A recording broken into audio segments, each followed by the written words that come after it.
Okay, so today we're going to talk a little bit about weight loss. Now, no matter what, weight loss comes down to a caloric balance. Now, if you're trying to lose weight, that means you need to be in a deficit. Now, to determine how many calories per day you need to be eating, that varies from person to person. And while there's a lot of formulas out there that'll give you good rough estimations, they're still just estimates. So, how do you get into a caloric deficit? Well, the first thing is most people eat relatively the same patterns. And if you catalog what you've eaten, measure it out, and write it out, and figure out where you are maintaining weight at, that'll give you a good starting point. Once you have that number, all you have to do is just lose 250 to 500 calories off of it, whether that's through diet or through adding activity, and you should start to see changes. Now, if you are going for pure weight loss, a lot of people decide that they want to go into a heavy deficit. A lot of people jump right into a 1,000-calorie deficit, and that's a huge mistake.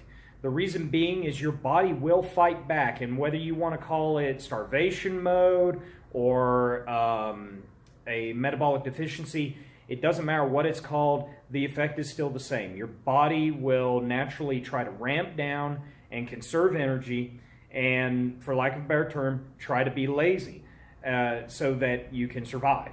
Now, once you have realized that you are going into a deficit, you're going to notice something. You are going to feel hungrier. Now, whether that deficit's been created through working out harder or whether it's been created through eating less, you're going to feel hungry. Now, there are tips and tricks out there to actually help you stave off hunger, whether that's using more fiber in your diet, eating slower burning foods, having a little bit more protein in your diet per every single meal to make sure you slow down the digestion of whatever carbohydrates you're bringing in. Those are going to be little things that are going to help you along the way.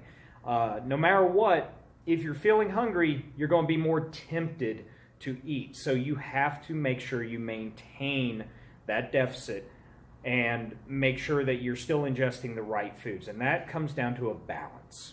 All right. Now, a lot of people, whenever they get going good in a program, whether that's in a diet or an exercise routine, they start trying to reward themselves. And one of the biggest mistakes people will make in weight loss is they will reward themselves with food. That's kind of the antithesis of what you're doing. So find rewards that encourage your goal. So maybe instead of going, hey, I'm going to go out for dinner, we're going to go out to a nice fancy dinner with friends, or we're going to go to a buffet with friends. I'm going to allow myself this meal, this cheat meal. Instead of doing that, have something more along the lines of, hey, we'll go out to this festival, dancing festival with our friends, or a concert, or go to the movies. Find a goal, find a reward that suits your goal, something that's going to encourage your goal. So if you've gone 4 weeks without eating a bagel, don't reward yourself with a bagel, okay? You're just setting yourself up for future failure and having to start all over again.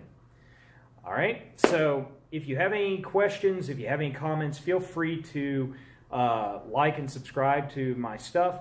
Send me a message if you have a future topic you want covered. And as always, I'm your Coach Rick. Have a good day.